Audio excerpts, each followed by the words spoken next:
All right, today is May 25th, 2022. I am interviewing Sean Gallagher at Bunnell High School in Stratford. I am the interviewee, the interviewer, Mike Pirro, and we have Tommy DiBernardo and Mike DeVito. All right. Let me know when you're ready. Yep, You're good. All right. Please state your full name, your date of birth, your city you were born.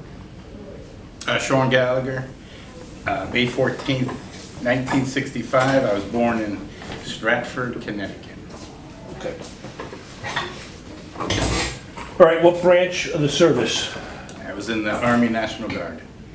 And what was your highest rank? I was a captain. In what general location did you serve? Or you just, was it boot camp and then? Yeah, we go to boot camp, then it was in Missouri, and then we go back for AIT, your basic AIT, your training, what you're gonna do. And then I mainly was in Stratford. I'm gonna keep talking, because it goes, okay. I was in Stratford for 6 years, and then I was asked, that was my 6-year commitment, that I had to make a choice whether to stay in or to leave. So I said, I'll go in for 1 more year. So I went in for another year, so that's 7 years. Then that rolled around, and they asked me again, what do you want to do? And I said, I'll go 1 more year, so that's 8 years. And they came and they asked me again, they said, what do you want to do? I said, let's keep doing this 1 year thing. And they said, you can't do that, you have to make it a commitment. So I said, I think I want to go officer candidate school, that's to be an officer. And they said, okay. So then I graduated officer school, and then they moved me to Brantford. And I was at Brantford, Rockville, then eventually Newington. So So how many years presently has it been now? I got out in 2006, so it was like 22 years, I believe. 22 years. Yes. So I'm assuming you earned a pension then too with that. I did. And I would get it when I just have to make it to 60. When I make it to 60, I get my pension. Okay. You were living in Stratford at the time, I'm assuming? Yeah. Okay. Do you recall the date exactly?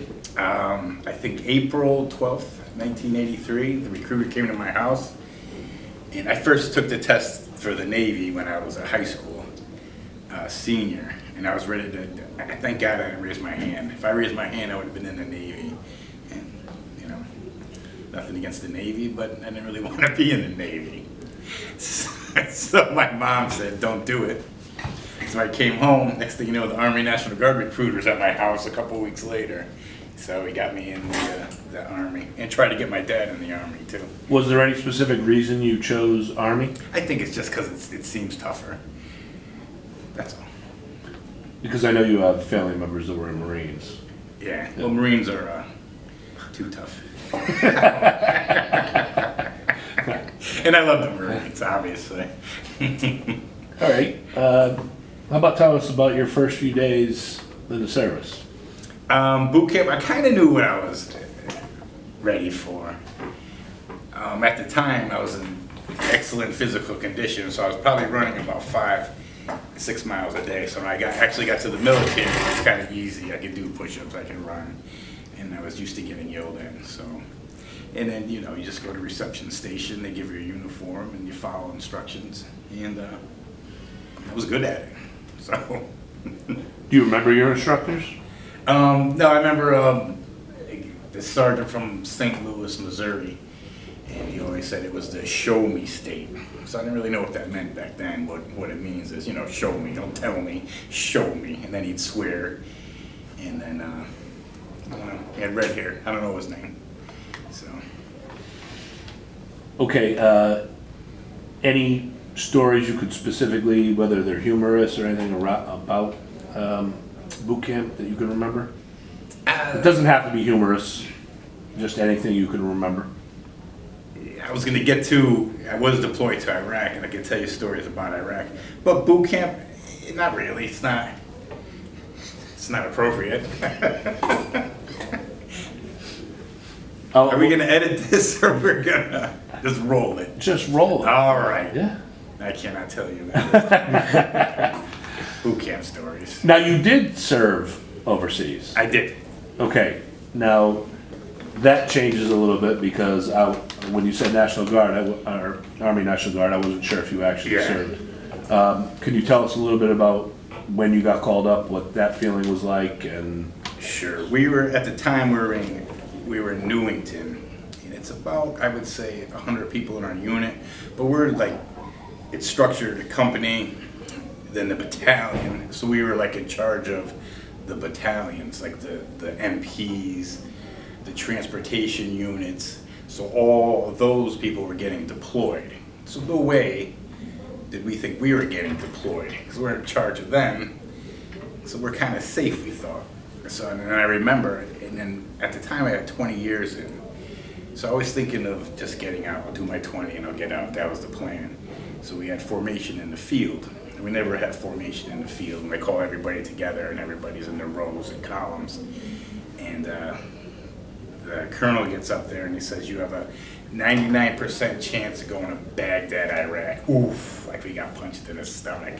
So we were a little bit shook because we didn't think it was coming. Nobody. I don't know how we could be so surprised, but we were surprised. So then the ladies were calling their husbands, I was calling my wife, and the guys were calling their wives. And I know it was pretty emotional. Like he got punched right in the gut. Like, oh man. Now, what point of the war was it there when This they was said you went? 2004, 2005. So it was kind of not over, but they just took Saddam's palace. So this is right when Saddam Hussein, I think when he's in hiding. So we didn't capture him yet. So right 2004, 2005. I think I'm correct.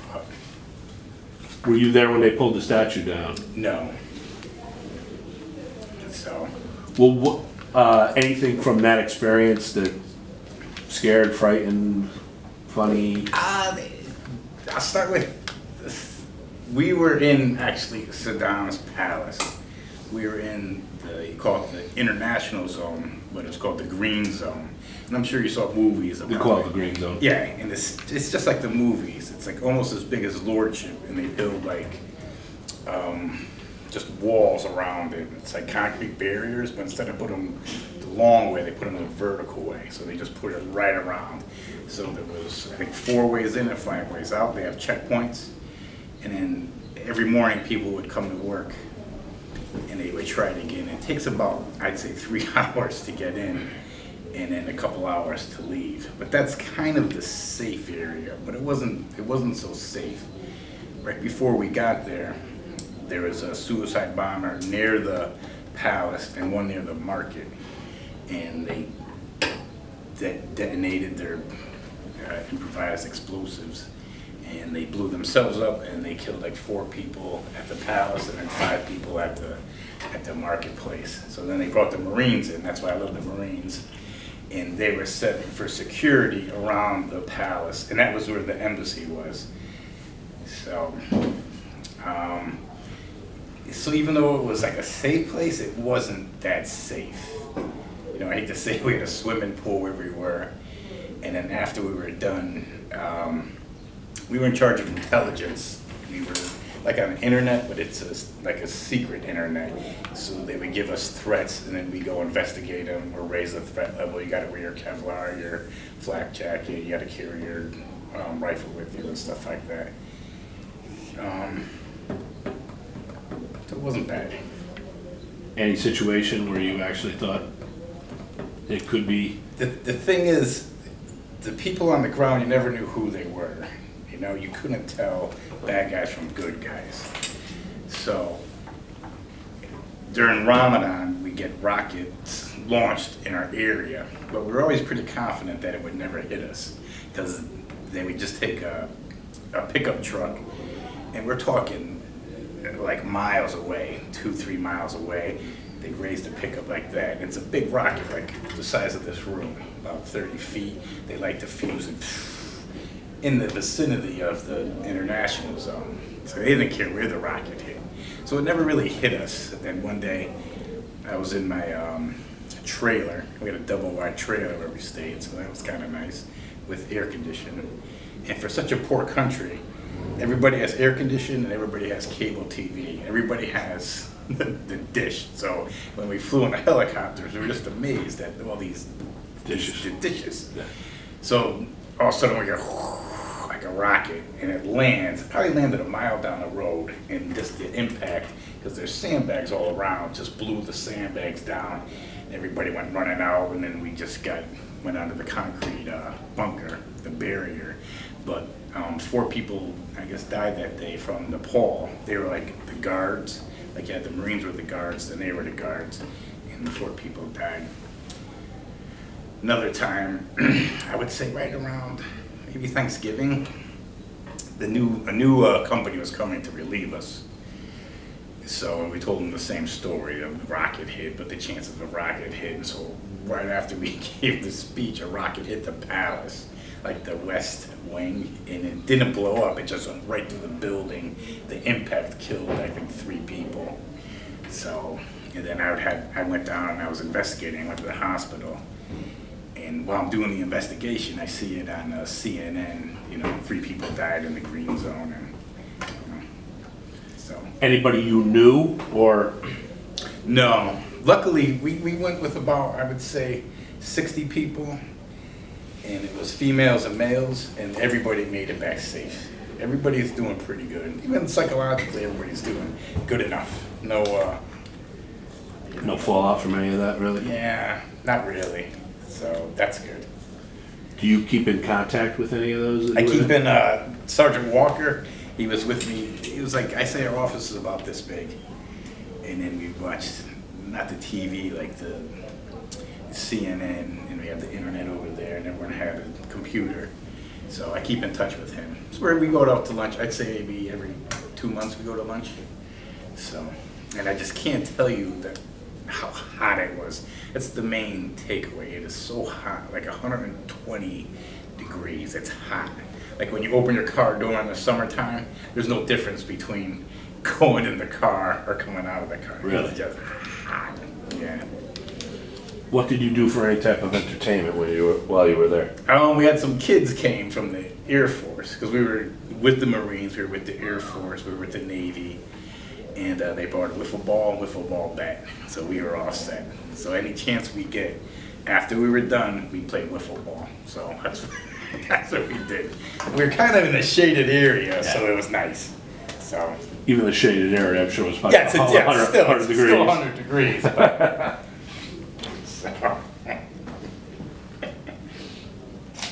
You good? Yeah, you're good. Anything from that experience that you left out or just wanted to add? yeah, just want to add just a few things. The way they view life over there is so different from here. Like, we would go down and we'd visit with the Iraqi police station, and they would have roll call. And they would mention someone's name, someone else's name, and they go, what's his name's not here today? We think he's dead. They just go right to the next name. They go, okay, you know what I mean? So when we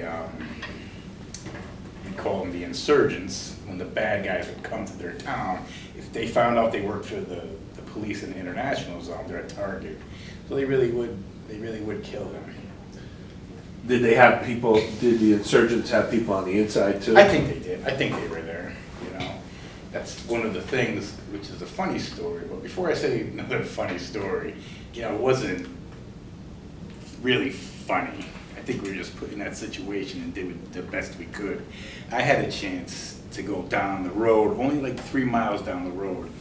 They would have another company was there. I think they were a transportation company, or the infantry division. And every week they post a young soldier on the way to the chow halls, like a wooden hallway, and there's a picture of a soldier that passed away for whatever, a bomb, or it was terrible. So while everybody's back where I was, like the safer area, these guys are going out into the walls and they're doing patrols, and that's tough.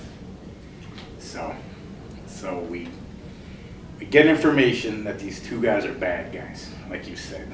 They're insurgents, and they have guns, and they're just in there. So my boss gets an idea. Let's let's go get them. We're friendly with the local police. We're gonna round up the police. We're gonna go in where they work, and we're gonna get them. All right. So we're just doing this, and he's talking, and he bumps into like, you know, like real, like these guys, these rangers, right? You know, real, you know, rangers. And we tell them what they're gonna do, and they said, okay, that's fine. You know, be careful. Okay. So it's dark. It has to be about 10 o'clock at night. So we have a convoy. We know where we're going. We get there. It's only like a few minutes down the road. So now they're having a meeting, and I'm with the Iraqi people. And I bring them all together in like a little circle, right? And I said, here's what we're gonna do. I said, the United States Army, we're gonna go in. Please excuse this interruption. Will the following students please report to the auditorium? Bianca Rosa, Jaylee Tenya, Tara Etienne, Jay Keene, Sydney Palika, Jessica Santos, Emily Jean Marie, Candace Mack, Amira Bernadette, Jordan Sowell, Ayana West, Melody Thomas Ferguson, Michaela Bufacati, Ashley Almonte, Kayla Daly, Zayla, and Thomas Igoki. Please report to the auditorium at this time. Thank you. So I bring them all in a circle, and I said, here's what we're gonna do. We're gonna go in, Army's gonna go in, we're gonna get the two guys, we're gonna have them, we're gonna secure them, you guys in, you come in, you zip tie them up, and you take them out, and then that's it, right? So I go over it again. I said, all right, what are you guys gonna do? They said, all right, you guys are gonna go in, and they speak broken English, and then we're gonna go in, and then we're gonna kill them. I go, whoa, hey, fellas, no killing today. That's not what we said. All right? That's not the plan. Yeah. So I tell them again. Now, I don't know these guys. They don't know me. Yeah. They see me around, right? And I go, all right, we're gonna go in. We're gonna zip tie them. Yes, then they're gonna zip tie them. We're gonna bring them back to the police station, and then we're gonna kill them. I go, whoa, fellas, are you guys screwing with me? They're not getting it. There's no killing today. No killing. So that story always stood out. Hey, for all I know, they killed him, but I don't know. So you had to be a little nervous that they weren't going to follow your I was instructions. nervous. Yeah, I go. Oh boy. Wow. So that always stuck in my mind. I would imagine it would. Yeah, but and being away from home in the Marines, you know, I love them. They go for. I think they're there 4 months, and then they leave and they come back. And we were there. Army's there for a year. Army's it's just too long. I think Air Force was there 2 years, and I think so. We would have people come into our directorate, we call them, and they would have silhouettes of like a Air Force guy. So we'd fill that Air Force guy. That's how many times we have left. 2, 4, 6, 8, 10, 12. So that's 6 silhouettes. And then we know that we're gonna go home soon. So we start having parties for them, but they said, you know what, no more parties because everyone's getting homesick. So then I missed just, you know, being home. So you were a total of a year there? Right. Yeah, totally. We had a break. I went home for 2 weeks and then I had to come back. And that was tough. Now it's just me and my wife at the airport with my son, who at the time I think was like 4 years old. So he's grabbing my leg. He doesn't want me to go. And everybody on the plane starts clapping when I got on the plane. But you're not with your group. You got to fly. And the plane ride's like 17 hours long. It's a tough one. Especially when you're going there. When you're coming back, that's easy. Yeah. That's easy. That's a nice ride. There, yeah, that's a nice ride home. Right, Yeah. right.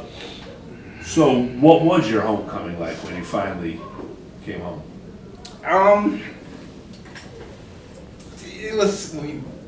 It was just so I remember flying over Iceland and Greenland. Greenland's ice and Iceland's green. I remember that, and we're singing on the plane. And it was just so excited when we were like halfway home. We had 8 hours to go, and it's just that feeling. And then, you know, we landed, we drove, now we got a 4-hour drive to get back to our unit. And then they had a homecoming for us, and just seeing everybody, just, I don't know, it's just, you can't really put it in words, just so excited. So, you know, I loved it. So. And I'm assuming at that point you were a police officer already? Yeah, I was a police officer for 1 year. So I was on midnights for that year. And midnights are tough. So at least in Iraq, I didn't have to stay up at midnight. So that was a plus. And how did the police force treat you? Oh, they were good. They were good. I think I was one of the first or second people to get deployed, so they didn't really know how to pay me or code me or whatever. But it worked out pretty good. They're very, very good. I can't say that enough. So now you are officially retired from the reserve? Officially retired. Okay. No thought of ever going back, right? No, I don't think I can. I tried to go Coast Guard, but they wouldn't let me because of my retirement. But yeah, I think I'm done. All right. How do you think your military experience influenced your thinking about war or the military in general? Oh, I love the military. I think everyone should do at least 2 years in the military. See if it's for them. It worked out nice for me because of personality. I'm good. If you tell me to do something, I do it, and I can tell people to do something, and they do it too. So it worked out pretty good. As for war, I don't know about war. Just terrible. People are dying. So. Did you join any veteran organizations? I did not. I should. So you're not part of the VFW? I am not part of VFW. Wow. Do you attend any reunions? We had a 10-year reunion, but I didn't go to it. So you're really antisocial now. Come on. No. I should go. To add on to that, how did your service experiences affect your life? It just gives me a different perspective when I see some people complain about stuff, and I try to be empathetic with them, but when they complain about little stuff, I'm like, oh. And it's funny, I equate it to Survivor. I'm a big Survivor fan. I don't think anybody watches it in this whole school. Right? Maybe one. Do you? Yeah, my mom puts it on sometimes. That's 3. Me, you, your mom, that's 4, my son. So, and it's so funny when they say, oh, we've been on this island for 21 days or 30 days. I'm like, oh my God, are you kidding me? You have no idea. Yeah, you have no idea. It's a year is a long time. When I came back, my son learned how to read. So that's a long hour. That's how much you missed. Yes. Yeah. So I missed a lot. But anything that comes along, I'm just confident that I can handle it. Especially the heat. I'll never complain about the heat again. Not here. Not here. Compared to that. I will not. All right. Is there anything you'd like to add, or have we covered everything? I think that's it. I'm sure I got 1,000 things to say, but. Well, I'd like to thank you for your service and thank you for coming thank today. you. All right.